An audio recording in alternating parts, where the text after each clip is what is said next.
साथियों नमस्कार।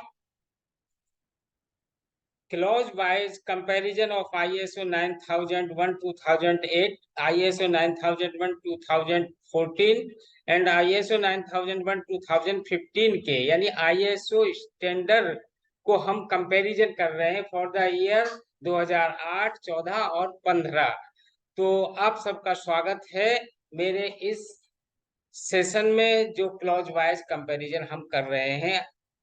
आज के जो हमने क्लॉज कंपैरिजन के लिए सेलेक्ट किए हैं वो हैं 6 रिसोर्सेज मैनेजमेंट और 6 planning for quality management system and 7.1.5 measurement traceability और 7.1.6 ऑर्गेनाइजेशनल नॉलेज।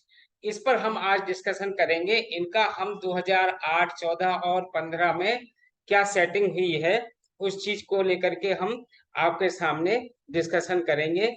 और नमस्कार साथियों, मैं हूं आपका दोस्त नासिर खान और आप देख रहे हैं एनके क्वालिटी ट्रेनर का यूट्यूब चैनल। मैं आप सबसे सभी से हमेशा की तरह से आज भी प्रार्थना विनती रिक्वेस्ट करता हूं कि चैनल को लाइक, शेयर, कमेंट और सब्सक्राइब अवश्य कीजिएगा मनोबल बढ़ाने के लिए, और अपने प्यारे कमेंट भी दीजिएगा हमें अपने काम में सुधार करने के लिए। और मैं आशा करता हूं कि ISO से रिलेटेड जो भी वर्क मेरे साथी भाई बहन कर रहे हैं उनके लिए ये बहुत ही बेनिफिशियल है, फायदेमंद है, जानकारी वाला है। तो आप लोग सब्सक्राइब कीजिए और बेल आइकन को जरूर ऑन कर लीजिएगा जिससे कि लेटेस्ट वीडियो की इंफॉर्मेशन आप तक फौरन पहुंच जाए। पिछले वीडियो में हमने क्लॉज लिए थे 6, 7.1.4, 7 और 7.1.5। इस पर हमने चर्चा की थी। आज का जो क्लॉज है वो 6, 7.1.5, 0.2 और 7.1.6 इस पर हम चर्चा कर रहे हैं। आगे आने वाला वीडियो में 7.2 और 7.3 पर हम चर्चा करेंगे। साथियों, जैसा कि मैंने आपको ये बताया था पिछले वाले वीडियो में भी कि जो ISO 9001 2008 और 2014 का जो मसौदा है ये क्लॉज वाइज और सब क्लॉज वाइज 2008 के क्लॉज कौन कौन से हैं वो 6 है, 6.1 है, 6.2 है, 6.2.2 है, और 14 का है 6, 6.1, 6.1.1, 4.2 और 6.1.2। यानी ये जो क्लॉजेज हैं 14 और 8 के, इनको 2015 में कहाँ सेट किया है, कहाँ फिट किया है, उस चीज पर हम डिस्कस करेंगे। क्योंकि ये हमारे वीडियो नंबर 43 तक ये पूरा का पूरा 14 और 8 के कॉलम दोनों एक साथ चलेंगे। तो आज का जो डिस्कशन हम कर रहे हैं, पिछले 2 वीडियो में तो हम कर ही चुके हैं इसी को लेकर के। अब आज का हम कर रहे हैं कि इसमें मेजरमेंट ट्रेसेबिलिटी है 2015 में 7.1.5.2 में 7.1.5.2 में मेजरमेंट ट्रेसेबिलिटी है, जो कि मेजरमेंट ट्रेसेबिलिटी इसमें भी दिया हुआ है। जैसा कि हम यहाँ देख सकते हैं इस पूरे मसौदे में ये दिया है। तो when measurement traceability is required or is considered by the organization to be an essential part of providing confidence in the validity of measurement results, measuring equipment shall be। यानी जब हम माप ट्रेसेबिलिटी एक आवश्यकता है, जबकि माप ट्रेसेबिलिटी एक आवश्यकता है या संगठन द्वारा माप परिणामों की वैधता में विश्वास प्रदान करने का एक अनिवार्य हिस्सा माना जाता है, तो मापने वाले उपकरण होने चाहिए। तो मापने वाले उपकरण होने चाहिए। वो कैसे होने चाहिए? ए में कैलिब्रेटेड और वेरीफाइड होने चाहिए, और बोथ एट स्पेसिफाइड इंटरवल और प्रायर टू यूज। यानी यूज करने से पहले उनका कैलिब्रेशन और वेरिफिकेशन होना अति आवश्यक है।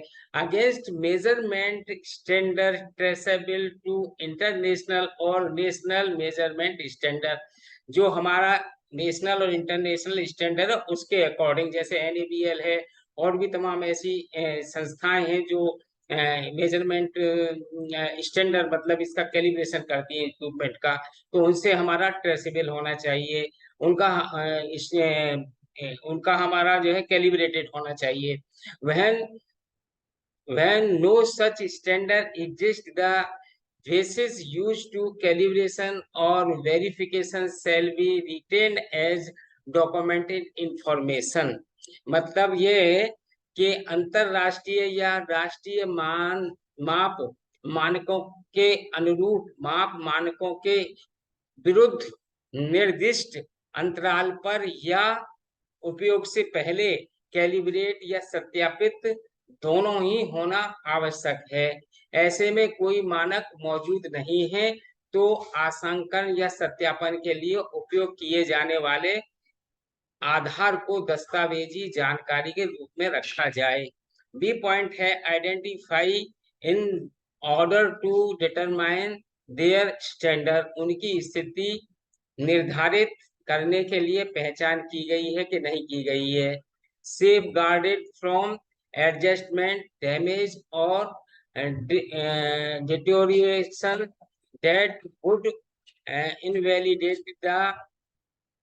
invalidate the calibration status and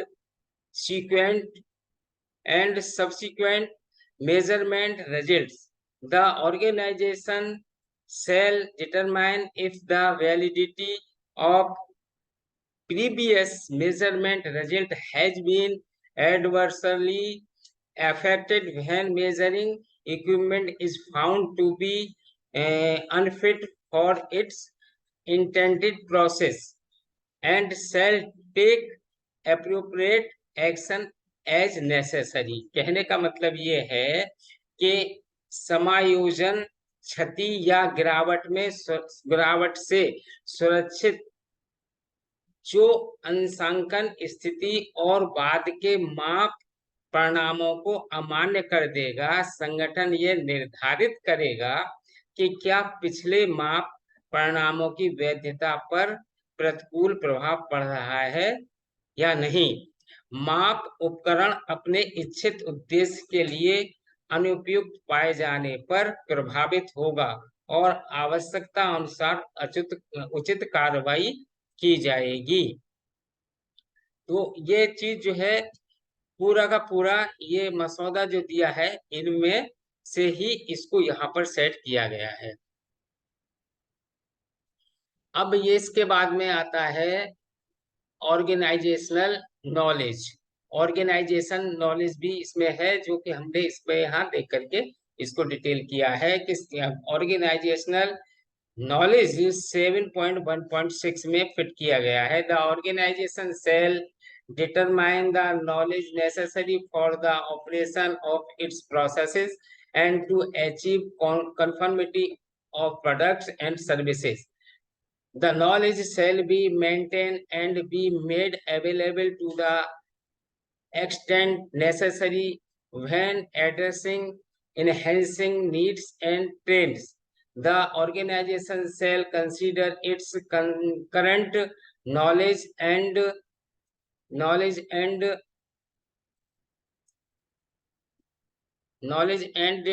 determine how to acquire for assess any necessary additional knowledge and required updates।